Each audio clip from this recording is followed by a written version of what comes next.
Now that we've established the importance of supporting and maintaining positive partnerships with parents in the community, now it's time to look at strategies and solutions for this implication. In providing you with these strategies, we've sourced information from a wealth of highly relevant literature. Links to these articles and websites have been provided below for you to access. At the classroom level, we'll focus on establishing common goals and communication strategies. When establishing common goals at the beginning of the year, it's particularly important to establish that common ground between the teacher and the parent body, that you're both in it to support the child in all the developmental needs. This can be achieved by holding an open night or evening, and even using an online Skype meeting for parents who cannot be present at the school. Remembering that a lot of these parents have big commitments with work on property, farming and agriculture. During this meeting, it would be advisable to outline your goals as a teacher and your respect and appreciation for parental involvement in learning in order to bridge that connection between school and home. Explaining here also that there will be opportunities throughout the week for parents to actively participate in student learning through maths rotations, literacy, science experiences, history, art and excursions.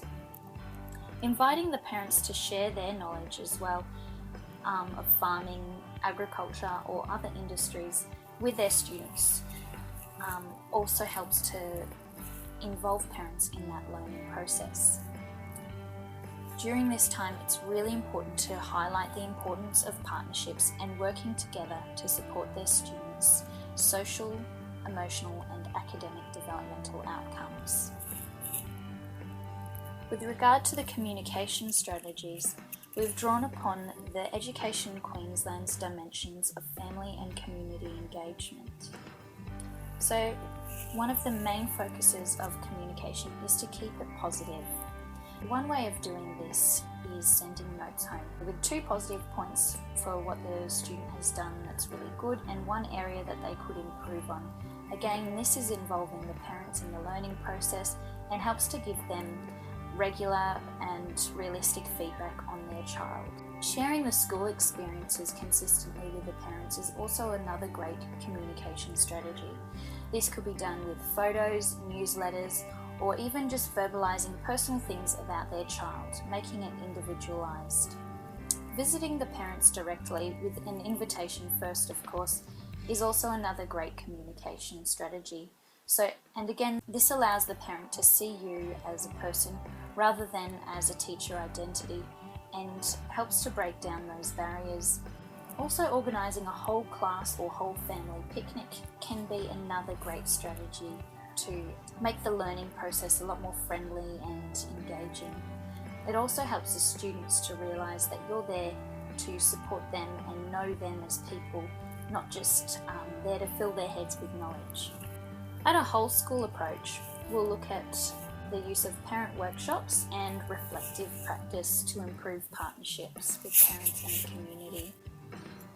So looking at parent workshops now, it's important not to just limit parent workshops to only the parent body. This can also involve the community.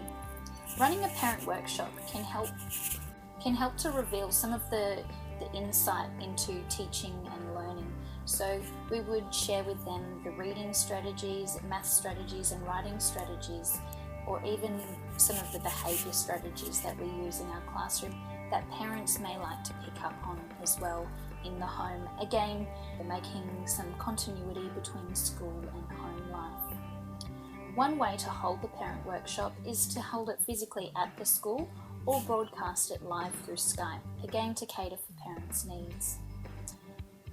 Within these workshops, it's also important to acknowledge parents and invite them to share their strategies and activities that they've done at home and to allow them to elaborate on these in a safe and welcoming manner.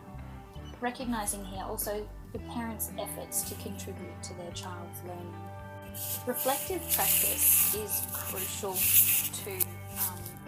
to our professional practice, and it's also really important with our partnerships because it helps us to to look inside ourselves and identify areas where we could improve to help make our partnerships better. Critical reflective practice could involve seeking parent feedback, seeking colleague feedback, or using the Johari window to self-assess how effectively we interact with our parents. Using the Johari window, we're aiming to broaden our open self, allowing parents to get to know us better as people rather than just as a teacher identity. From the Melbourne Declaration, it is our responsibility to engage children and young people, parents, carers, families, other education and training providers, business, and the broader community to support students' progress through schooling and to provide them with rich learning, personal development, and citizenship opportunities.